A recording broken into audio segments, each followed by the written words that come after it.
Price God. ஆண்டவர் இயேசு கிறிஸ்து நாமத்தினாலே வாழ்த்துக்கள். ஒரு வசனத்தை வாசிக்கிறேன். யோவான் எழுதின சுவிசேஷம் 6ஆம் அதிகாரம் வசனம் 5.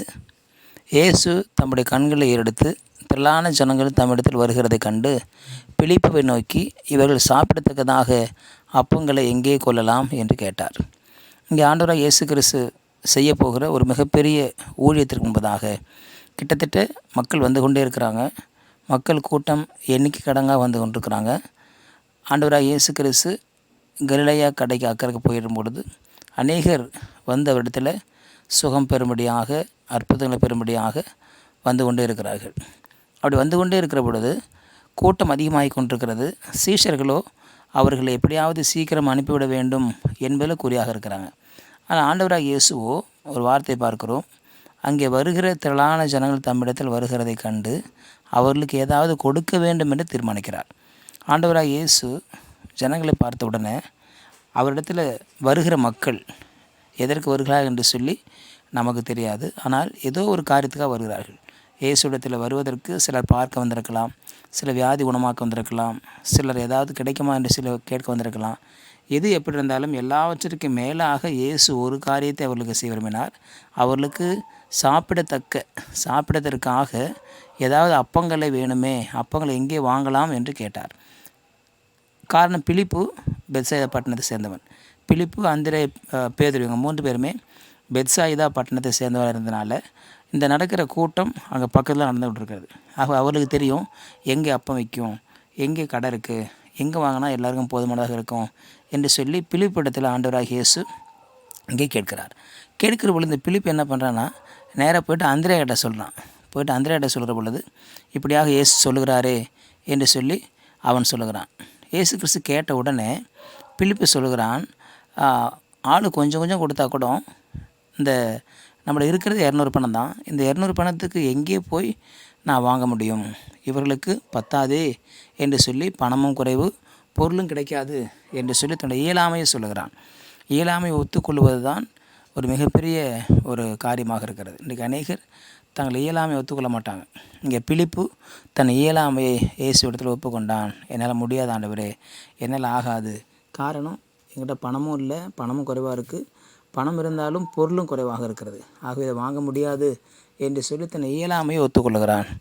அவன் நேரே சென்று அந்திரேயிட்ட சொல்கிறான், இப்படியாக இயேசு சொல்கிறாரே என்ன பண்ணலாம் என்று சொல்லி அந்திரேயிட்ட போய் அவன் சொல்லுகிறான். காரணம், இங்கே இவர்களுக்குத்தான் அந்த ஊரை பற்றி தெரியும். பெத்சாயிதா பட்டணத்தை குறித்து இவர்களுக்குத்தான் தெரியும். காரணம், பேதுரும், அந்திரேயா, பிலிப்பு 3 பேருமே அதே ஊரை சேர்ந்தவர்களாக இருந்தார்கள். ஆகவே ஆகாரம் கொடு, ஆகாரம் வேண்டும், அப்பம் கொடு என்று இயேசு சொல்லிவிட்டார். சீஷர்களோ பதறுகிறார்கள், சீஷர்களோ பதட்டம் அடைகிறார்கள்.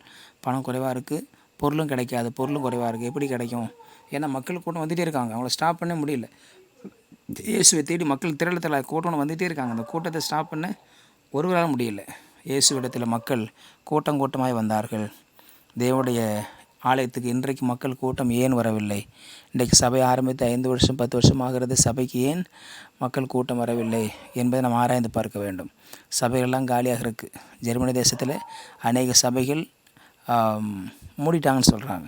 அநேக சபைகள் திருமண மண்டபமாக, கிளப்பாக மாறிவிட்டதுன்னு சொல்கிறாங்க. கொஞ்சம் சபைகள் இருக்கிறது, அங்கே கூட 60 வயசுக்கு மேலே உள்ளதான் வராங்க, வயசானவங்க தான் வராங்க என்று சொல்கிறார்கள்.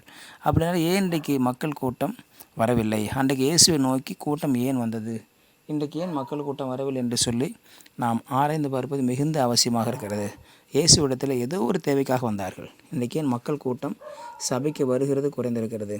ஏன் மக்கள் கூட்டம் வருவது மிகப்பெரிய ஒரு கேள்விக்குறியாக இருக்கிறது என்று நாம் ஆராய்ந்து பார்க்க வேண்டும். எதற்கு முக்கியத்துவம் கொடுக்குறோம்? ஏன் மக்கள் வரலை என்பதற்கு பல காரணத்தை நாம் இருக்கிறது. அவர்களை கண்டுபிடித்து நாம் சரி செய்யும் பொழுது மக்கள் கூட்டம், இன்றைக்கும் இயேசு இருக்கிற சபையில் மக்கள் கூட்டம் வருவார்கள். இயேசு இல்லாத சபையில் வரமாட்டாங்க. இயேசு எந்த சபையெல்லாம் இருக்கிறாரோ, அவருடைய பிரசனம் எங்கெல்லாம் இருக்கிறதோ அங்கெல்லாம் மக்கள் கூட்டம் திரளாய் வருவார்கள். இங்கே இயேசு தன் கண்களை எடுத்து பார்க்கிறார்.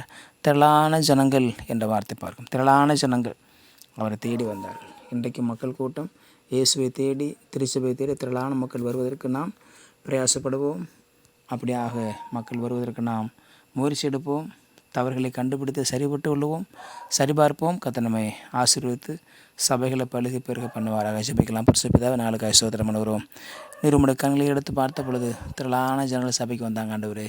திரளான ஜனங்கள் உம்மை தேடி வந்தார்கள். இன்றைக்கு ஏன் ஜனங்கள் வரலை என்பதை நாங்கள் ஆராய்ந்து பார்க்கும்படியாய் கர்த்தர் கிருபை செய்யும்படியாக ஜெபிக்கிறோம். எங்கள் தேசத்தில் அநேக சபைகள் இருந்தாலும் சபையில் கூட்டம் ரொம்ப குறைஞ்சிருக்கு ஆண்டவரே.